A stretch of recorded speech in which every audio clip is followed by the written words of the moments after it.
Hello, my name is Meylysa and this is ESL Teacher Guide. I'm here with my brother, Genki. Hello, I'm Genki.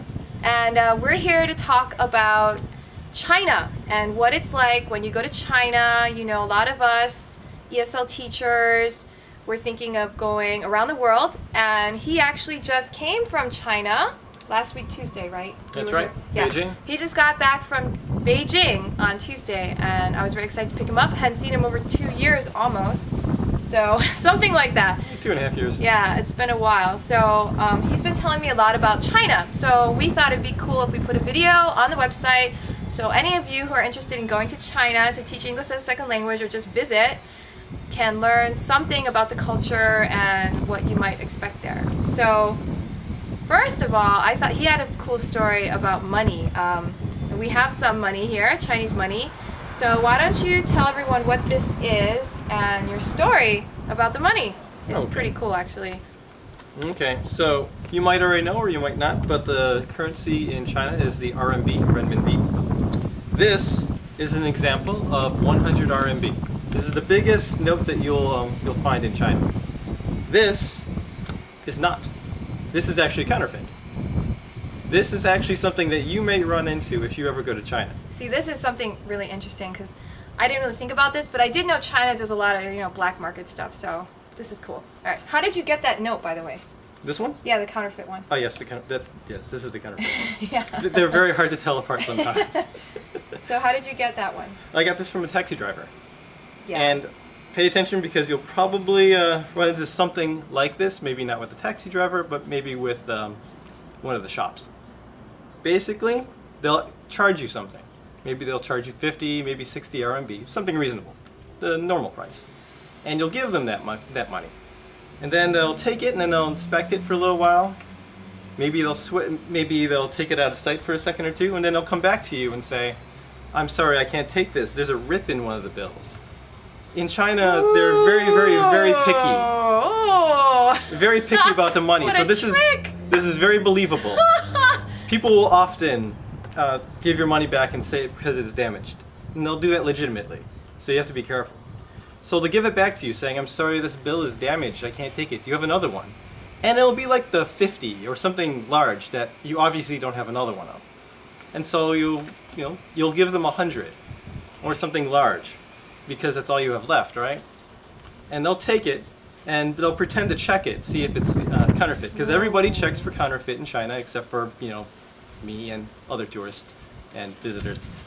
And This is good to know. they'll take it out of sight for just a split second. Maybe it'll look very natural, and then they'll go back to you and say, "Actually, I don't have change for this," or "I don't want to bother changing this. I'll take the other ones back." So. But they'll have switched it. Oh my goodness. You'll end up with which one? This one. Okay, so I have a question. How can you tell the difference? Because these two look the same to me. So how can you tell which one is real? Oh, there's a little trick. Okay. This is something that most people do. If you Okay. pay attention to Mao's hair Okay. and his what clothes, what about Mao's hair? they have texture. If you put your fingernail over them and kind of feel it, there's a different texture to it. So I'm feeling Mao's hair, And and his then here I'm.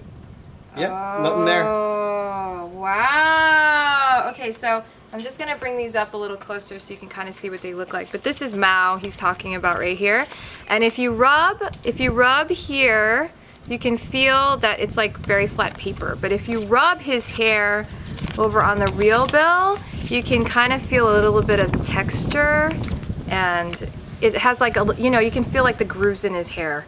So I guess that's what's going on here. That's interesting. Is there anything else you can use to tell? Yeah, there are a couple things. They're very good at It's kind of this. subtle. I kind of feel it, but then again, if I didn't have an example, I don't know if I would tell. The actual paper feels subtly different, but you might not be able to tell if you're new at it.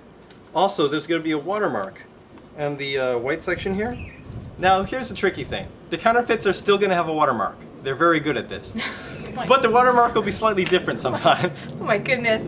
If you look at them, like in the light, you'll be able to see the watermark of, once again, Mao. It's always Mao.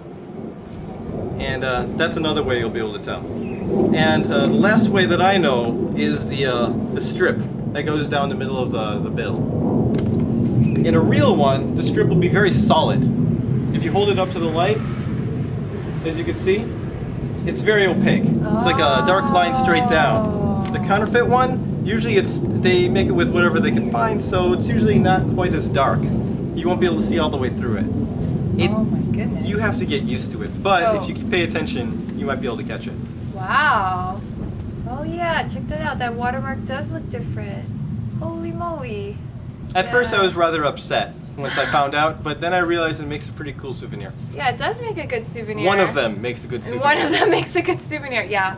So, it's quite amazing actually. I think if you do go to China, you should probably talk to your friends already living there and tell them to show this to you before you start shopping.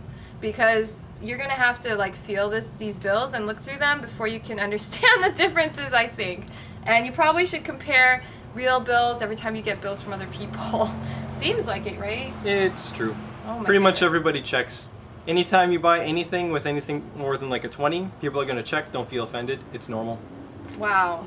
Thank you, and please visit ESL Teacher at www.eslteacherguide.blogspot.com.